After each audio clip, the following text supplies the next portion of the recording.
ในรายการพระไตรปิฎกลอยฟ้าครั้งนี้เป็นครั้งที่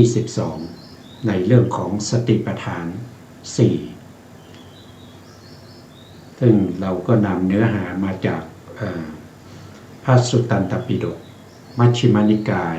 มูลปัญนาคเล่มที่ 17 ก็จะอยู่ชุด91เล่มก็จะอยู่ในหน้าที่ตั้งแต่หน้าที่606เป็นต้นไปครั้งที่แล้วเราก็พูดถึงในเรื่องของอุเทศโดยทั่วไปนะครับยังไม่ได้เข้าสู่เนื้อหาของสติปัฏฐานที่จริงๆยังไม่ได้เข้าสู่เนื้อหาจริงๆเลยนะครับครั้งที่แล้วนี่ก็พูดถึงที่มาของคำว่ากุลุนะครับกุลุก็คือเป็นแคว้นเป็นรัฐนะครับเป็นรัฐหนึ่งที่อยู่ในประเทศอินเดียนะเขาเรียกว่ากุลุรัฐชนที่มาจากกุลุรัฐนี่ก็เป็นบรรพบุรุษของเขานะครับไม่ใช่ปัจจุบันนี้บรรพบุรุษของเขาเนี่ยมาจากทวีปที่อยู่ทางที่เหนือของภูเขาสีเนรุชื่อว่าอุตรกุลุทวีป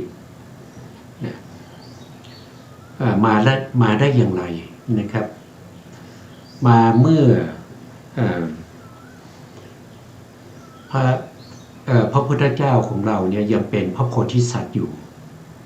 ในสมัยนั้นมนุษย์เรามีอายุถึงสงไขยกับก็คือนับไม่ได้ยาวนานมากพระเจ้ามันทาตุลานี่เป็นอดีตชาติของพระสัมมาสัมพุทธเจ้าโคตมะของเราได้ไปท่องเที่ยวนะครับที่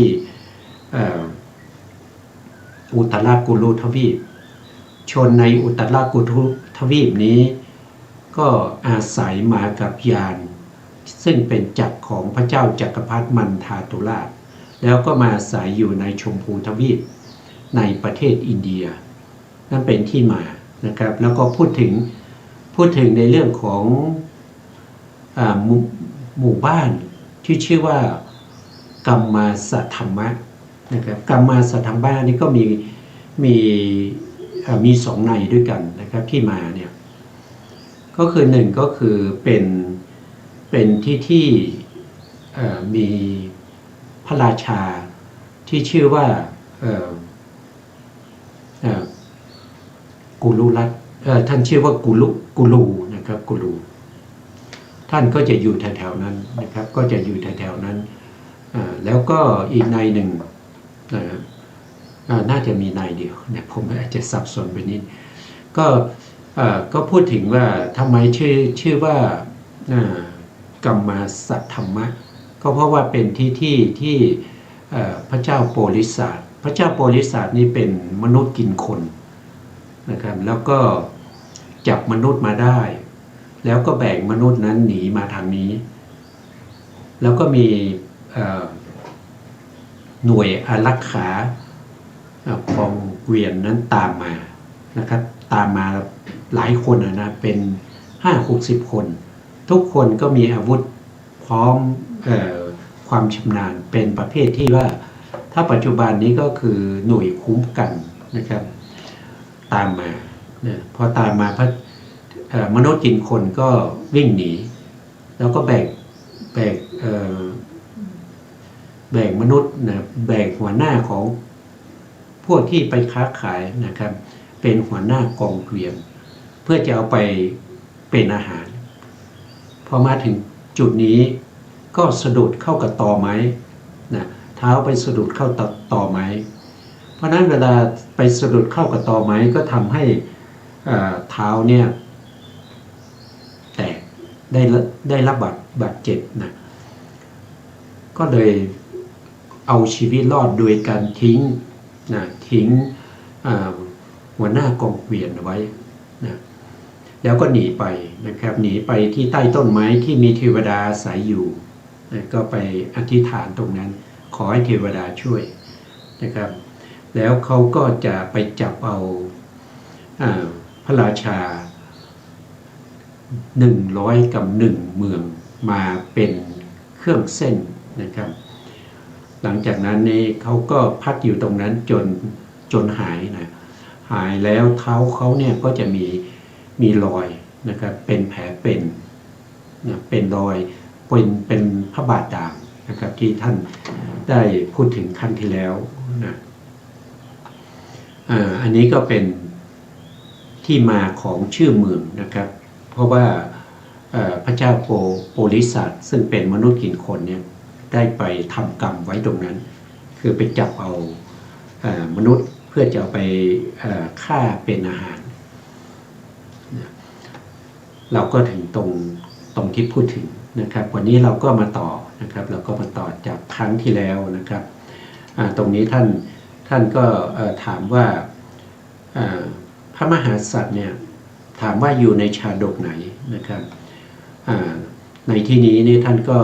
แก้ว่าอยู่ในชาดกที่ชื่อว่าสุตตสมชาดกนะสุตตสมชาดกนี่สุตตสมเนี่ยท่านเป็นอดีตพระโพธิสัตว์เหมือนกันนะครับเป็นอดีตพระโพธิสัตว์ของเราเหมือนกันเป็นชาติหนึ่งได้เสวยเป็นสุตตสมนะสุตตสมราชาซึ่งท่านก็มีคุณธรรมชอบฟังธรรมนะครับแล้วก็เมื่อพระเจ้าชัยสิทธิ์เนี่ยได้สละราชบัลลังก์สุตตสมก็ขึ้นครองในขณะที่กำลังจะขึ้นครองราชย์นั้นนะครับก็ต้องทำพิธีด้วยการไปอาบน้ำทิพย์นะครับในขณะที่อาบน้ำทิพย์อยู่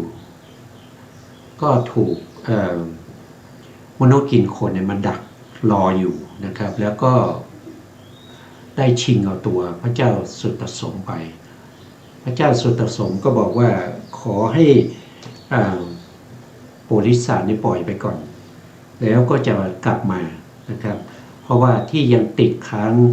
อยู่ก็คือยังไม่ได้ฟังธรรมท่านยังไม่ได้ฟังธรรมเลยนะครับขอให้ไปฟังธรรมก่อนพระเจ้าโพธิสัตว์ก็ไม่เชื่อนะครับก็คุยกันนานนะครับก็อยากจะลองดูว่าสุตตสมเนี่ยอดีตเขาไปเรียนหนังสือด้วยกันที่ตักกศิลาเนี่ยเคยเป็นอาจารย์สอนให้แก่โพธิสัตว์ด้วย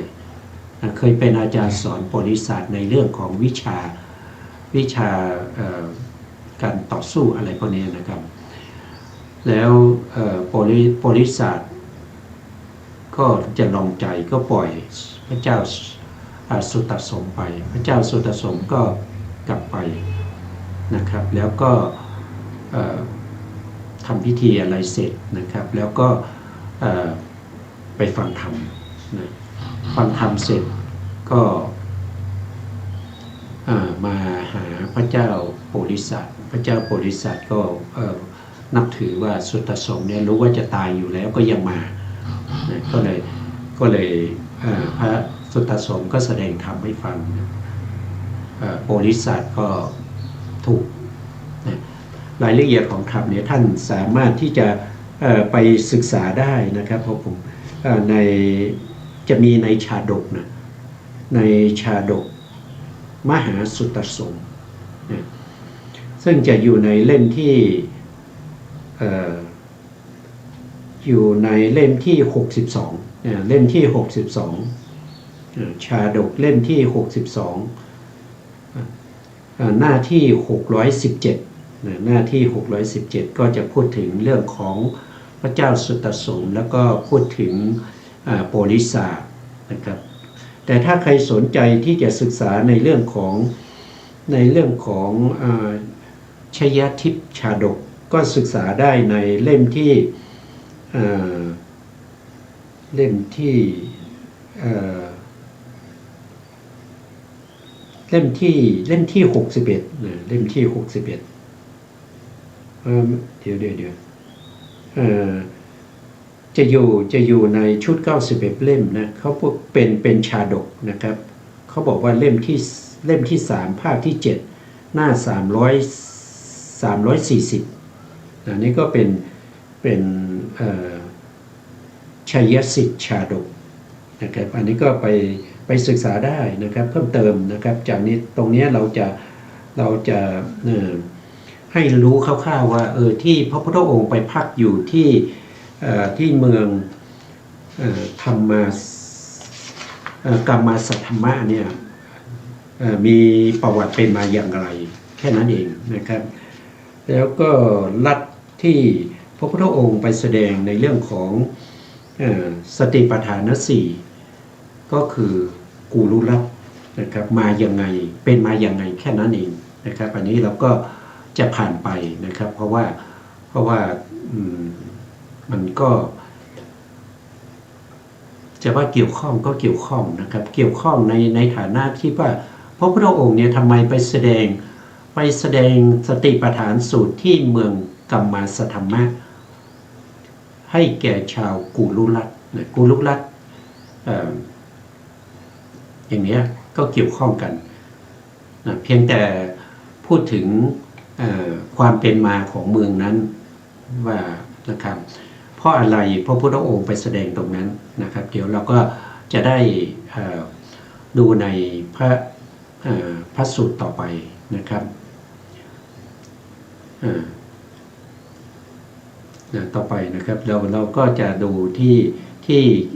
เป็นเกี่ยวกับเรื่องของธรรมโดยตรงนะครับในข้อธรรมข้อที่132ในข้อธรรมข้อที่132พึงทราบวินิจฉัยคำว่าเอกายโนอายังภิกขเวมัคโคดังนี้นะตรงนี้ท่านก็จะอธิบายนะอธิบายคำว่าเอกายโนอายังภิกขเวมัคโคทำไมจึงตัดสติปัฏฐานสูตรที่กูรุลัทธิเราก็มาฟังนะครับถามว่าเหตุไฉนพระผู้มีพระภาคเจ้าจึงตัดพระสูตรนี้ที่แคว้นกูรุลัทธิ ทำไมล่ะไปแสดงที่นู่นทำไมไม่แสดงที่เมืองสาวัตถีไม่แสดงที่วัดพระเชตวันทำไมไม่แสดงที่วัดบุพารามแต่ทำไมไปแสดงถึงกูรุลัทธินู่นไกลไปอีกนะ ท่านก็ตอบว่านะครับเพราะชาวกุลุหรือชาวกุรุลัทธิที่เมืองกัมมาสัทธมะสามารถที่จะรองรับเอาพระธรรมเทศนาที่ลึกซึ้งสติปัฏฐานสูตรนี้เป็นธรรมที่ลึกซึ้งนะครับบุคคลที่ไม่มีความมีบุญบารมีน้อยหรือว่ามีความเพียรน้อยนะครับก็จะฟังแล้วก็รักษาไว้ซึ่งสติปัฏฐานที่พระพุทธองค์แสดงไว้ไม่ได้พระพุทธองค์พิจารณาแล้วว่าเมืองนี้ชาวกุรุลัทธิเนี่ยสามารถที่จะรับพระธรรมในสูตรที่เป็นสติปัฏฐานสี่ไว้ได้พระพุทธองค์ก็ไปแสดงที่นั่นนะครับ ได้ทราบว่าภิกษุณีนะครับภิกษุณีอุบาสกอุบาสิกาทั้งหลายชาวกุรุลัทธิเป็นผู้ที่มีกายและจิตนะครับเหมาะสมเป็นนิจอันนี้ก็อีกในหนึ่งนะเพราะว่าชาวเมืองที่นั่นน่ะเขามีกายและมีจิตเนี่ยที่เหมาะสมสามารถที่จะรองรับพระธรรมนั้นได้และทำไมจิตและกายของเขาเนี่ยจึงเหมาะสมล่ะนะท่านก็บอกว่าด้วยสามารถแห่งปัจจัยเพราะว่ามีปัจจัยคืออะไรคือฤดูที่สบายที่กุรุลัทธิเนี่ยเป็นเมืองที่มีอากาศสบายเย็นสบายนะครับไม่ร้อนเกินไปไม่หนาวเกินไปนะไม่ร้อนเกินไปไม่หนาวเกินไปเพราะฉะนั้นการที่อากาศดีนะครับก็เป็นเหตุเป็นปัจจัยให้ชาวเมืองมีกายและจิตเนี่ยดีไปด้วยนะครับคนที่จะโมโหร้ายคนที่จะมีจิตใจเป็น เป็นโทสะเนี่ยไม่ค่อยมีส่วนมากก็จะเป็นคนที่มีจิตใจดีแล้วก็เป็นชาวบ้านที่เขาสนใจในเรื่องของพระธรรมอยู่แล้วนะครับพระธรรมอยู่แล้ว เพราะรัฐนั้นสมบูรณ์ไปด้วยปัจจัยคือฤดูคนเหล่านั้นมีกำลังปัญญามีปัญญาด้วยนะไม่ใช่ว่าจะมีความสุขความสบายทั้งกายและใจเท่านั้นคนที่อยู่ในกูรุรัตในสมัยพุทธกาลเนี่ยเป็นผู้ที่มีปัญญาด้วยเป็นผู้ที่ได้สะสมบุญบารมีมาตั้งแต่อดีตชาติแล้วนะครับเป็นผู้ที่สามารถที่จะฟังพระธรรมแล้วก็สามารถที่จะรักษาไว้ซึ่งสติปัฏฐานนั้นได้นะอันความเหมาะสมแห่งจิตในการในและกายอนุเคราะห์แล้วจึงเป็นผู้สามารถรับฟังถ้อยคำที่ลึกซึ้งได้เพราะฉะนั้นพระผู้มีพระภาคเจ้าก็เล็งเห็นว่าคนที่อยู่ในกูรุรัตน์เนี่ยเป็นบุคคลที่ส่วนมากนะพูดถึงคนส่วนมากนะที่สามารถที่จะรองรับพระธรรมอันลึกซึ้งที่พระพุทธองค์จะไปแสดงให้เขาฟังได้นะเพราะฉะนั้นพระพุทธองค์ก็ทรงแสดงเทศนาธรรมะอันลึกซึ้งนะครับคือสติปัฏฐานสูตรนะสติปัฏฐานสูตรเนี่ยมันมีอัตที่ลึกซึ้งนะครับมีความหมายนะครับความที่จะเข้าใจในสภาวธรรมทั้งหลายโดยความเริ่มต้นตั้งแต่ลัคนาที่จตุกะนะครับไปในการที่จะกำหนดไปจนถึงในเรื่องของสามัญญลักษณะนะครับจากวิเศษลักษณะไปสู่สามัญญลักษณะได้โดยเพิ่มกรรมฐานเข้าไปในอรหัตนะครับในฐานะ21นะฐานะ21ที่นี้ในที่นี้นะครับในที่นี้ฐานะ21คืออะไรนะครับฐานะ21ตอนนี้เราเอาตรงนี้ก่อนนะครับฐานะ21นะเราก็มาร์กไว้ก่อนนะครับมาร์กไว้ก่อนเราก็ไปดูฐานะ21นะครับในอุเทศวาระนะครับในอุเทศวาระในหน้าที่นะครับเดี๋ยวผมเปิดหาก่อนนะครับหน้าที่607นะครับย้อนกลับไปนะย้อนกลับไปในหน้าที่607นะครับ607นะครับในหน้าที่607นี้นะครับในฐานะ21นะสติปัฏฐานเนี่ยมีปัพพะหรือมีหมวดธรรมอยู่21หมวดพูดง่ายๆอย่างนั้นนะครับพูดง่ายๆอย่างนั้นเราก็มาดูข้างบนนะครับดูข้างบนนี่หนึ่งอันนี้เราเคยศึกษาไปครั้งที่แล้วนะตรงที่เป็นการพิจารณากายในกายการพิจารณากายในกายก็คือตามเห็นกายในกายอยู่เนืองๆนะมีสัมปชัญญะมีสติมีกำจัดอภิชฌาและโทมนัสเสียละในโลกเสียได้นะทีนี้ในกายานุปัสสนาเนี่ยมีอยู่เท่าไหร่นะเราก็มาดูนะครับหนึ่งก็คือในกายานุปัสสนานี้ก็จะมีหนึ่งคืออานาปานสติอานาปานสติก็คือการกำหนดลมหายใจเข้าออกการกำหนดลมหายใจเข้าออกก็คือการระลึกรู้ถึงการกระทบของลมการกระทบของลมที่เราหายใจเข้าไปแล้วก็หายใจออกมาให้กำหนดสติไปตั้งอยู่ณจุดที่เขากระทบบางท่านบางคนก็จะกระทบที่ปลายจมูกกระทบที่ปลายจมูก บางท่านบางคนก็จะกระทบที่โพรงจมูกบางท่านบางคนก็จะกระทบที่ริมฝีปากด้านบนนะถ้าผู้ที่มีจมูกโด่งก็จะกระทบที่ปลายจมูกนะถ้าผู้ที่มีจมูกไม่โด่งเนี่ยก็จะกระทบที่ริมฝีปากด้านบนลมที่เข้าไปก็จะกระทบและลมที่ออกมาก็จะกระทบก็ให้กำหนดรู้ที่ลมหายใจนั้นอันนี้รายละเอียดเราจะว่ากันต่อไปนะตอนนี้เราเอาแค่เป็นหัวข้ออยู่ว่า21หัวข้อในฐานะ21นั้นคืออะไรนะอันนี้ก็1นะครับ1ก็คืออานาปานสตินะอันนี้ข้อที่1นะครับต่อไปนะครับ ฐานะที่2นะครับฐานะที่2ก็คืออิริยาบถปภะอิริยาบถปภะนี่เป็นการกำหนดอิริยาบถอิริยาบถเมื่อเราตรงนี้ท่าน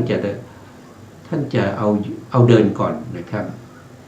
เมื่อเราเดินก็รู้ชัดว่าเราเดินเมื่อเรายืนก็รู้ชัดว่าเรายืนจริงๆแล้วเนี่ยน่าจะยืนก่อนนะคำแปลเนี่ยเพราะว่าเดินแล้วก็ยืนแล้วก็จะมานั่งเนี่ยมันจะลำบากนะมันไม่เรียงกันนะถ้ายืนแล้วก็เดินแล้วก็เดินก็ต้องน่าจะถูกนะยืนแล้วก็นั่งนะเดินยืนนั่งนอนถูกแล้วครับเท่าที่ผมจำผิดนะครับเมื่อเรายืนก็รู้ชัดว่าเรายืนเมื่อเราเดิน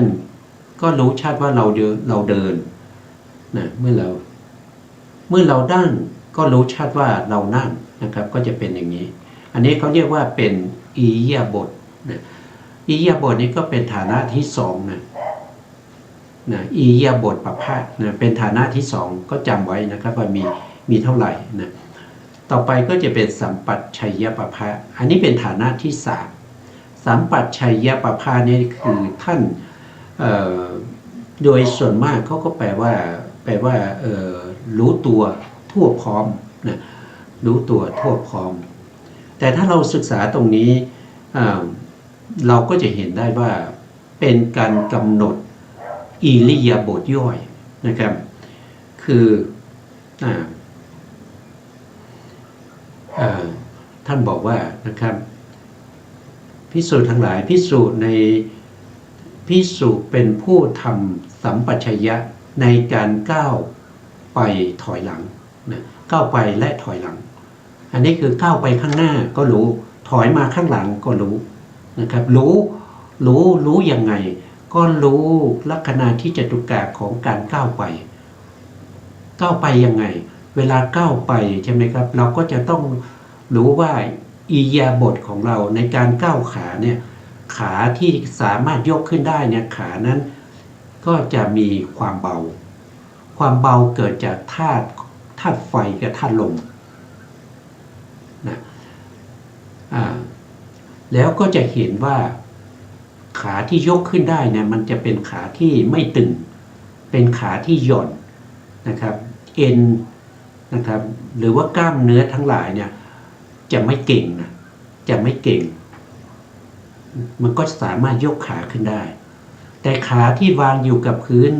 ขานั้นจะหนักแล้วก็จะเก่งก็จะตึงอย่างนี้เราก็สังเกตไปแล้วก็ก้าวไปนะครับอันนี้คือให้รู้ว่าเวลาก้าวไปข้างหน้าก็ต้องรู้นะเวลาถอยมาข้างหลังก็ต้องรู้นะแล้วก็สัมปชัญญะก็คือเวลารู้เนี่ยต้องรู้ในฐานะ4รู้ในฐานะ4ก็คือรู้ว่าการที่เราก้าวไปเราถอยกลับเนี่ยมันมีประโยชน์อย่างไรมันเป็นประโยชน์อะไรเราถึงก้าวไปเราถึงถอยกลับนะเป็นประโยชน์อย่างไรและ2ก็ต้องรู้ว่าเวลาเราก้าวไปหรือถอยกลับเนี่ยมันสะดวกสบายแก่เราจะก้าวไปไหมนะเป็นเขาเรียกว่าสัพพยะสัมปชัญญะนะข้อที่1 รู้ประโยชน์นั่นก็คือต้องรู้อัตถสัมปชัญญะนะก็คือรู้ประโยชน์ในการไปแล้วก็การกลับเวลาเราจะไปเรารู้ว่าเป็นประโยชน์ยังไงเราจะกลับเรารู้ว่าเป็นประโยชน์ยังไงแล้วก็ต้องรู้ถึงสัมปชัญญะคือความสะดวกสบายในการไปและการกลับด้วยข้อที่3ก็คือเวลาเราไปเนี่ยเรามีกรรมฐานไหมเราประกอบด้วยสมถะไหมนะแล้วก็เวลา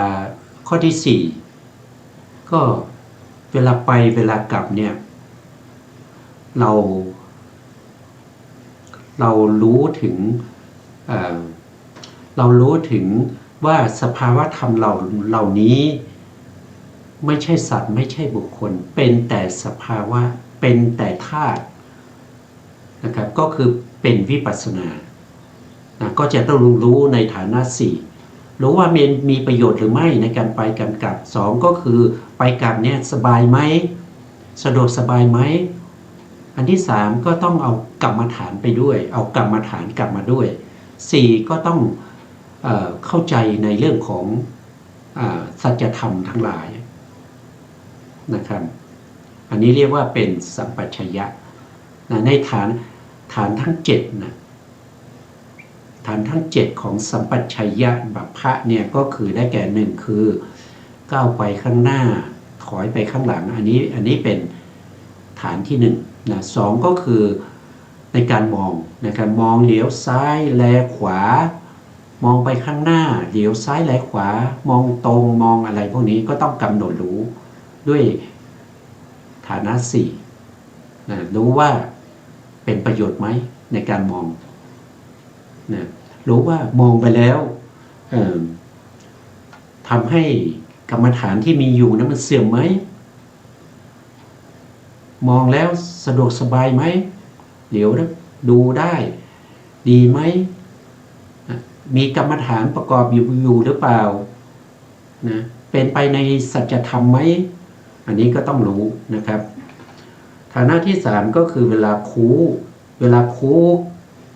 แขนคูขาคูเข้าเหยียดออกอันนี้คือฐานะที่3แต่ถ้าเราว่าโดยในฐานะเป็นปัพพะเนี่ยเป็นหมวดเนี่ยเป็นหมวดธรรมเนี่ยก็รวมกันทั้ง7นะครับเป็น1หมวดก็เรียกว่าสัมปชัญญะปัพพะนะเข้าใจไหมก็คือมันมีการซ้อนอยู่ใช่ไหมสัมปชัญญะปัพพะเนี่ยคือเป็นหมวดธรรมที่เป็นหมวดธรรมใหญ่ใช่ไหมในสัมปชัญญะเนี่ยก็มีอยู่7หัวข้อใน7หัวข้อนั้นก็มีก้าวไปถอยกลับการมองเดี๋ยวซ้ายแลขวาอันที่2อันที่3คือคูเข้าเหยียดออกอันที่4ก็คือการสวมใส่เสื้อผ้าหรือว่าถ้าเป็นผ้าก็ทรงสังคตินะครับทรงจีวรถือบาตรนะครับอันนี้ก็เป็นฐานะที่4นะฐานะที่5ก็คือการกินดื่มเคี้ยวลิ้มฐานะที่6ก็คือการถ่ายอุปจาระปัสสาวะนะฐานะที่7นะครับก็คือเดินยืนนั่งนอนตื่นพูดนิ่งนะครับนี่ก็เป็นฐานะที่7ต้องรู้นะต้องรู้ถึงประโยชน์รู้ถึงความสะดวกสบายในการประพฤติปฏิบัติรู้ถึงว่าการกระทำนี้ต้องประกอบด้วยสมาธิวิปัสสนาหรือไม่เนี่ยต้องรู้นะครับอันนี้เป็นสัมปชัญญะปัพพะนะเป็นหมวดที่3นะเป็นหมวดที่3ในกายานุปัสสนาสติปัฏฐานนะครับแล้วก็ต่อไปนะครับต่อไปก็จะเป็นหมวดที่ชื่อว่าเป็นปฏิกูลปัพพะปฏิกูลปัพพะนี้ก็ ก็คือการกำหนดรู้ในเรื่องของผมขนเล็บฟันหนังอะไรพวกนี้ที่เกี่ยวกับกายคตาสติอาการ 32พิจารณาโดยความเป็นปฏิกูลพิจารณาโดยความเป็นปฏิกูลอันนี้เป็นฐานะที่4นะครับฐานะที่4ฐานะที่5ได้แก่ธาตุนะครับธาตุก็คือการพิจารณาถึงธาตุดินนะครับธาตุดินก็มีความแข็งความอ่อนเป็นลักษณะธาตุน้ำนี่ก็ต้องรู้ทางใจก็คือความอึดอัดสภาวะที่ไหลได้อันที่3ก็คือธาตุไฟธาตุไฟก็คือเย็นร้อนธาตุลมก็คือหย่อนตึงนี่ก็เป็นหมวดธรรมที่4ในกายานุปัสสนาสติปัฏฐาน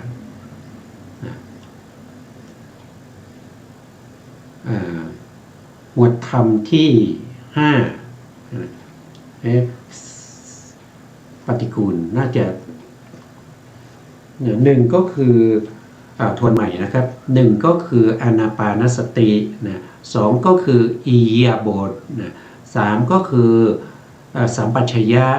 4ก็คือปฏิกูลปฏิกูล5ก็คือธาตุอันนี้เป็นหมวดที่5แล้วหมวดที่5ธาตุหมวดที่5หมวดที่6ก็คือได้แก่นวสีวทีกาปภะ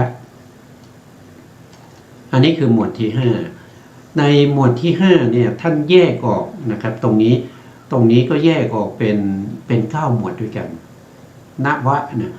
นี้แปลว่า9สีวปภะนี่คือ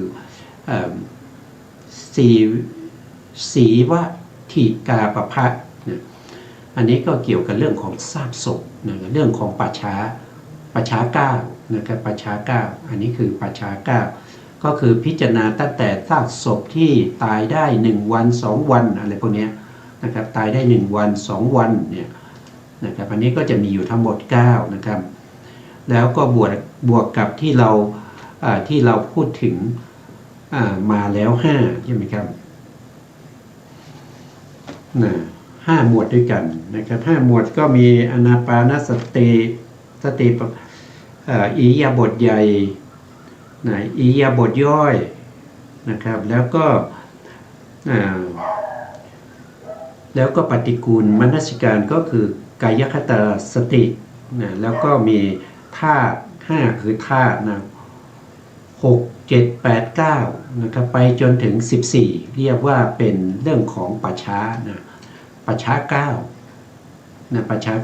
9ก็คือเรื่องของซากศพรวมแล้วในกายานุปัสสนาสติปัฏฐานมีอยู่ทั้งหมด14หัวข้อธรรมด้วยกันนะครับ14หมวดด้วยกัน14หมวดด้วยกันต่อไปนะครับต่อไปก็จะเป็นเวทนาเวทนานี้เวทนาคือเจตสิกดวงหนึ่งนะครับเป็นสภาวะของการเสวยอารมณ์ตัวเวทนาว่าโดยสภาวะธรรมมีอยู่อย่างเดียวคือเสวยอารมณ์ฟังดีๆนะครับเวทนาเป็นสภาวะธรรมที่เสวยอารมณ์แต่จะเสวยอารมณ์ที่เป็นสุขหรือว่าเป็นทุกข์หรือว่าเป็นอุเบกขาก็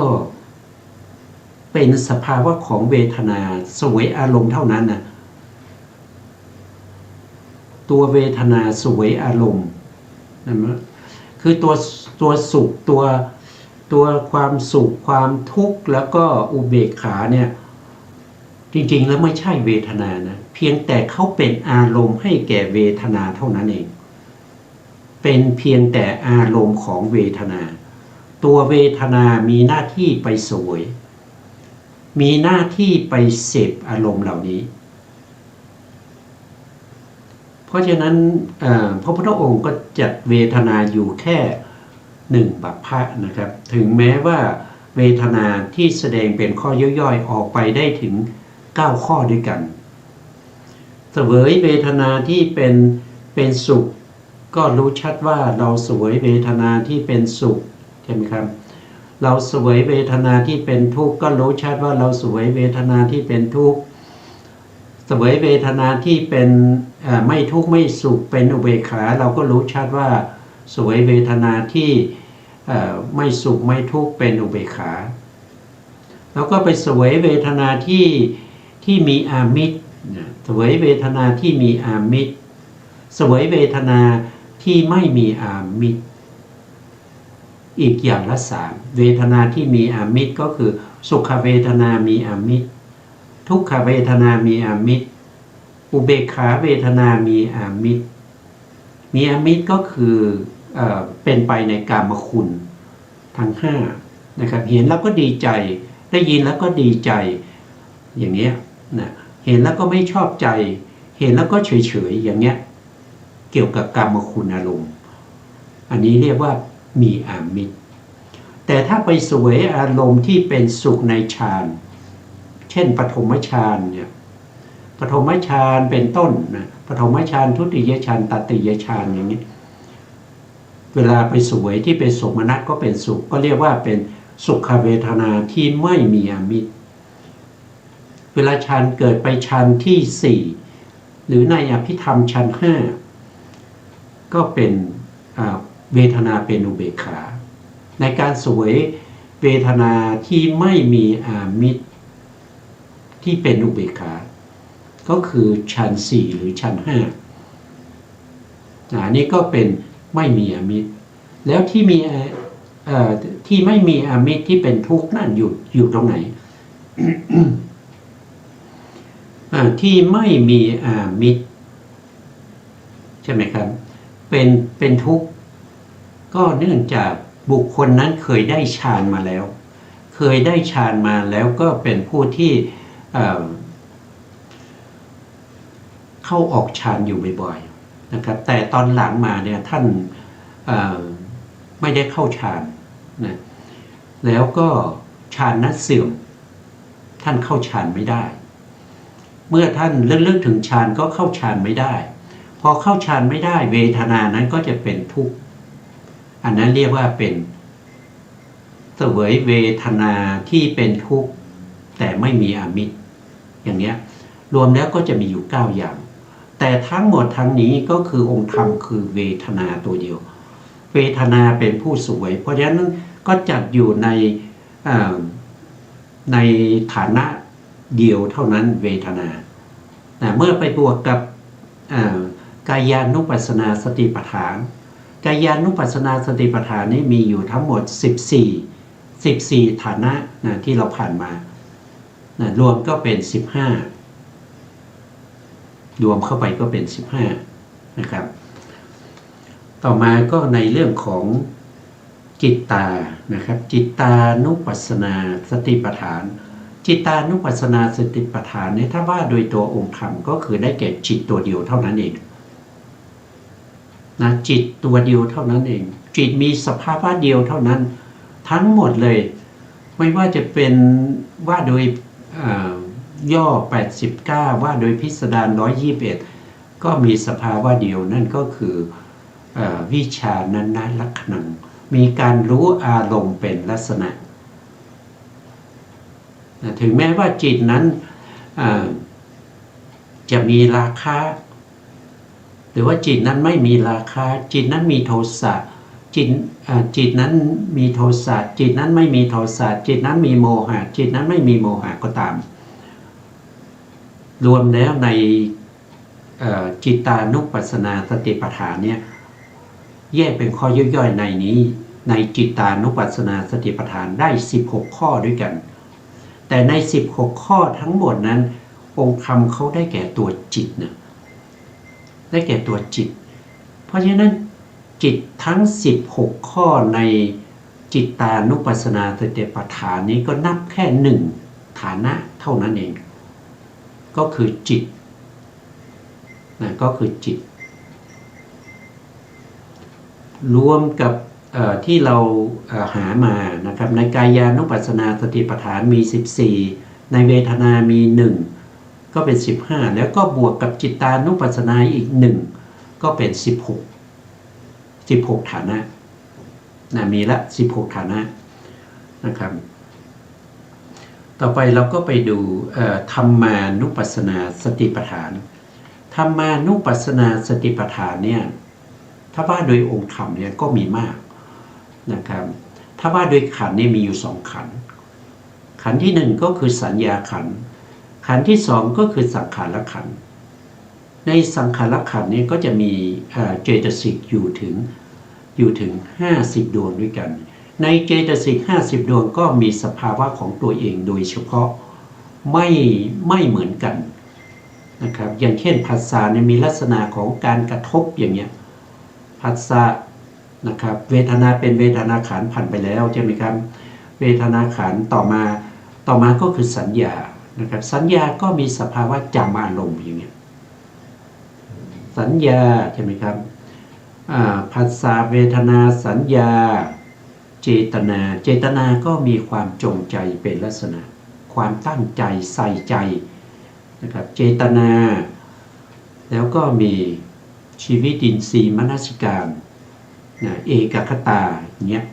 ก็สภาวะธรรมก็หลากหลายมันหลากหลายไปเพราะฉะนั้นก็นับเป็นบัพพะนะครับธรรมานุปัสสนาบัพพะที่1ก็คือนิวรณ์บัพพะนิวรณ์บัพพะก็คือ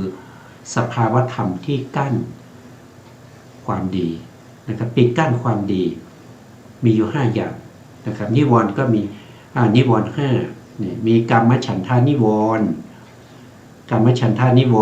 พยาปาทานิวรณ์ถีนามิทานิวรณ์วิจิกิจฉานิวรณ์อุทธัจจกุกุจจานิวรณ์อย่างเงี้ยมีอยู่5อย่างแต่5อย่างนี้รวมกันอยู่ในนิวรณ์ก็เอาเฉพาะนิวรณ์เป็นบัพพะ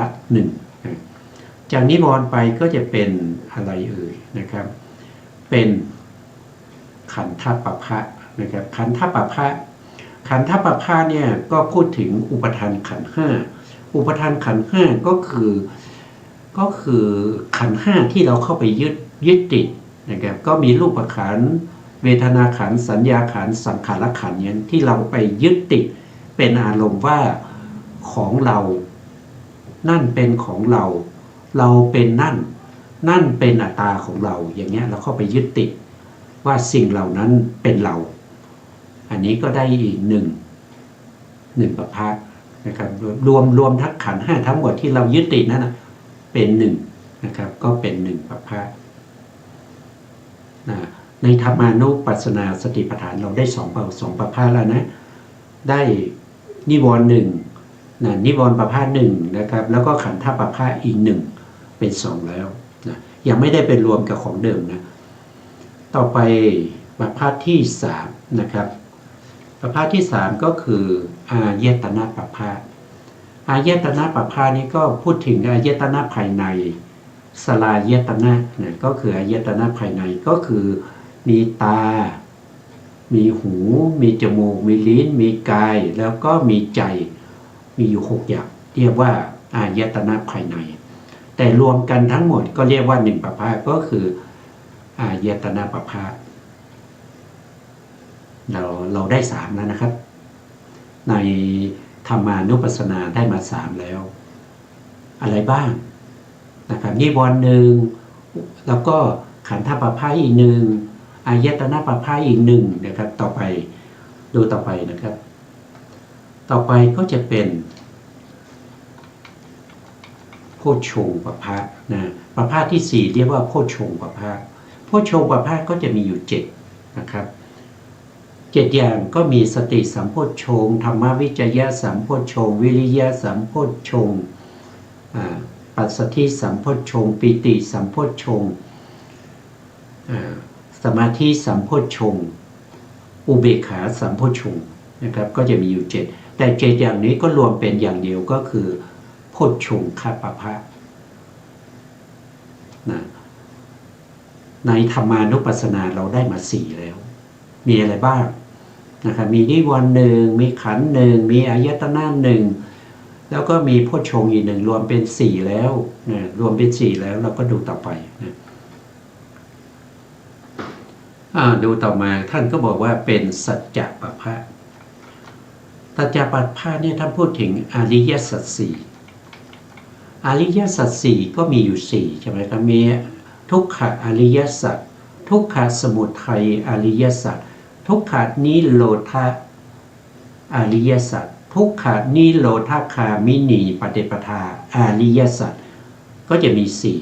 แต่สี่อันนี้รวมกันเป็นแค่ปัปพะเดียวก็คือสัจจะปัปพะก็ได้ห้าแล้วนะครับในธรรมานุปัสสนา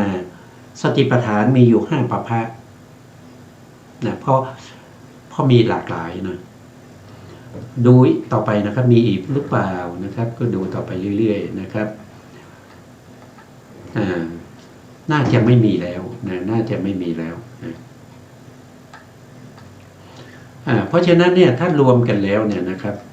ถ้ารวมกันทั้งหมดทั้งกายทั้งเวทนาทั้งจิตนะทั้งธรรมนะครับท่านบอกจบธรรมานุปัสสนาตรงนี้แล้วไม่มีแล้วมีแค่นั้นนะมีใน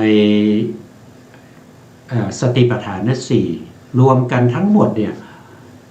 มีหมวดธรรมอยู่ทั้งหมดหนึ่งคือกายานุปัสสนาสติปัฏฐานมีอยู่14ปัปพะสองเวทนานุปัสสนาสติปัฏฐานมีอยู่1ปัปพะสามจิตตานุปัสสนาสติปัฏฐานมีอยู่1ปัปพะสี่ธรรมานุปัสสนาสติปัฏฐานมีอยู่5ปัปพะเราก็รวมกัน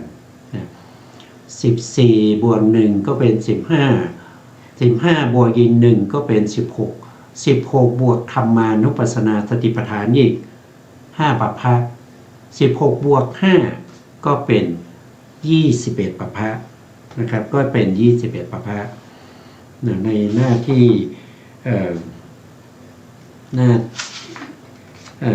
หน้าที่เท่าไหร่นะครับที่เราพูดถึงเนี่ยในฐานะ21ในฐานะที่ในฐานะ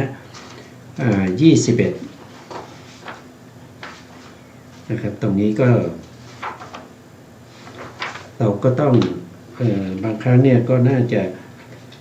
อยู่ในหน้าที่637นะครับเราก็กลับไปที่เดิมนะที่เดิมนี้คือ637นะครับก็คือฐานะตรงนี้นะได้21นะตรงนี้ได้21นะฐานะ21ฐานะ21นี้ก็มาจากที่ผมพูดไปนะครับที่ผมพูดไปเมื่อกี้นะครับ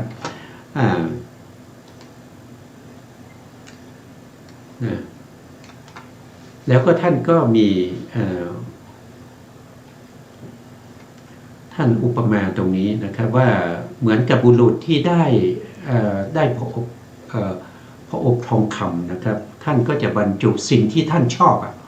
ไว้ในพระอบนั้นเช่นดอกไม้หรือว่ารัตนะทั้งหลายก็ไปเก็บไว้ในพระอบทองคำนั้นเป็นของมีค่าที่ท่านหามาได้ก็ไปเก็บไว้เก็บไว้เหมือนกันรัตนะทั้ง7เมื่อพระผู้มีพระภาคเจ้าเนี่ยก็เหมือนกับพระผู้มีพระภาคเจ้าเนี่ยเก็บเอาสติปัฏฐานทั้ง21ฐานะนะครับไว้ในพระอบทองคำไว้ในพระอบทองคำแล้วพระองค์ก็นำเอาสติปัฏฐานทั้ง21ที่เก็บไว้ในพระอบทองคำนี้นะครับไปทรงแสดงให้แก่ชาวกุลุลักษณ์เพราะชาวกุลุลักษณ์เนี่ยเป็นชาวที่สามารถจะรองรับเอาพระธรรมของพระพุทธองค์ไว้ได้และเป็นเมืองที่มีอากาศดีนะครับแล้วก็ชาวบ้านทั้งหลายก็เป็นผู้ที่มีใจเบิกบานมีใจยินดีนะครับแล้วก็สนใจในพระธรรมไม่ได้ไปสนใจในเรื่องอื่นสนใจในพระธรรมนะครับรายละเอียดเราจะพูดกันต่อไปนะครับเพราะว่าวันนี้ คงพูดต่อไม่ได้นะครับเวลาหมดเวลานะครับเวลาหมดเวลาตัวท้ายนี้นะครับก็ขอกราบขอบพระคุณพระครูสมุทรวิสุวัตรวรกิจโจผู้อำนวยการสถานีวิทยุเพื่อการศึกษาพระพุทธศาสนาและวัฒนธรรม FM 104.5 เมกะเฮิรตซ์วัดฝายหินจังหวัดเชียงใหม่และขอกราบขอบพระคุณพระครูปริยัติยานุศาสตร์ขอบคุณท่านผู้ฟังและผู้ชมทุกท่านที่ติดตามในรายการพระไตรปิฎกลอยฟ้าพบกันใหม่ในโอกาสต่อไปครับวันนี้ลาไปก่อนครับสวัสดีครับ